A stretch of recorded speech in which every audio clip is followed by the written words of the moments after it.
Drama serial बेटियां में आज की एपिसोड में फ़ारूक भाई रईस साहब के पास आते हैं और उन्हें बहुत समझाते हैं कि हमें ऐसा करना चाहिए कि हम आयज़ा की शादी उसी से करवा दें जिससे वो पसंद करती है। इस तरह वो भी सारी ज़िंदगी खुश रहेगी और हम भी सारी ज़िंदगी सुकून में रहेंगे, क्योंकि अब आयज़ा के लिए अच्छा रिश्ता ढूंढना बहुत ही मुश्किल हो गया है।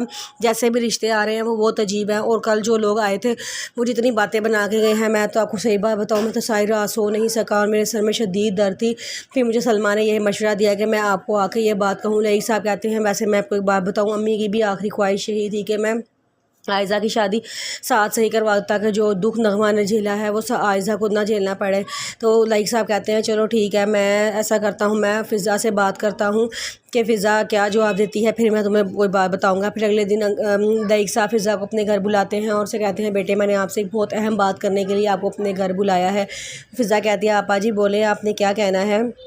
वो लाइक साहब कहते हैं कि मामा की मरते हुए आखिरी ख्वाहिश ये थी कि मैं आयज़ा की शादी साथ से करवा दूं, लेकिन मुझे ये समझ नहीं आ रहा कि तुम्हारे ससुराल वालों का क्या रिएक्शन होगा जब दानिश को पता चलेगा कि साथ के साथ ही वो लड़का जिसकी खातिर आयज़ा शादी छोड़ के भागी थी, तो हम पे क्या गुजरेगी।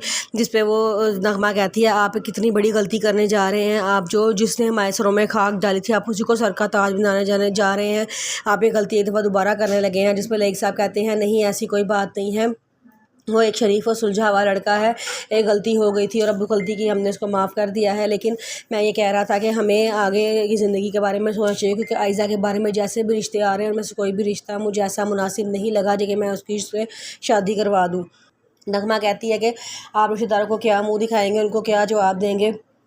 मुझे पहले लाइक साहब कहते हैं कि रिश्तेदारों को क्या पता कि साद कौन है, रिश्तेदारों ने साद को देखा थोड़ी था या उनको उसका नाम थोड़ी पता था कि साद ही वो लड़का है। फ़िज़ा कहती है कि पापा जी मैं भी आपसे काफ़ी दिनों से यही बात करना चाह रही थी कि आप आयज़ा की शादी साद से ही करवा दें, इसी में उसकी भी खुशी है, हमारी भी खुशी है, हमारे भी दिल में मुतमईन रहेंगे और आप दानिश और उसके घर वालों की फ़िक्र ना करें। उन्होंने साद को नहीं देखा हुआ, ना ही वो साद के बारे में जानते हैं, और अगर कोई ऐसी ऊँच नीच हो भी गई तो मैं संभाल लूँगी। आप आयज़ा की और साद की शादियों की तैयारियाँ करें। मैं भी ये चाहती हूँ कि मेरी बहन अब खुश रहे, उसने बहुत तकलीफ़ें झेली हैं और उसने ऐसी चीज़ों के इम्तिहानात दिए हैं जिसका उसमें उसका कोई कसूर ही नहीं है, इन चीज़ों की उसको सज़ा भुगती है। अब वो बेचारी बहुत ही अंदर से टूट चुकी है। मैं चाहती हूँ उसे खुशियाँ मिले, वो अपने मुंह से कभी भी साथ का नाम नहीं लेगी वो, क्योंकि वो आपकी खुशी चाहती है, लेकिन मैं जानती हूँ कि वो दिल से साथ को बहुत मोहब्बत करती है। आप ऐसा करें, आप साथ की उसे शादी करवा दें। उसके पापा कहते हैं ठीक है। नगमा को बहुत गुस्सा आता है। नगमा कहती है मेरी बारी में तो कोई नहीं बोला था, मैं कितना रोती रही थी कि मेरी शादी उससे करवा दे, लेकिन किसी ने मेरी शादी उससे नहीं करवाई। मामा ने और पापा ने अपनी मर्ज़ी की थी, मम्मा ने भी मेरा साथ नहीं दिया था, और अब पोती की बारी आई है तो उसका साथ दे रही हैं कि उसकी पसंद की शादी करवा दो।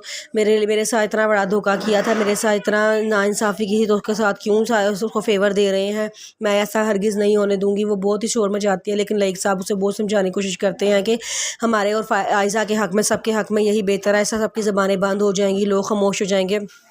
पहले कुछ दिन लोग बातें करेंगे, फिर आहिस्ता आहिस्ता लोग खुद ही भूल जाएंगे और सब कुछ और खुद ही खामोश हो जाएंगे। मैं जो कर रहा हूँ वो सही है तो मुझे करने दो, मुझे मत रोको।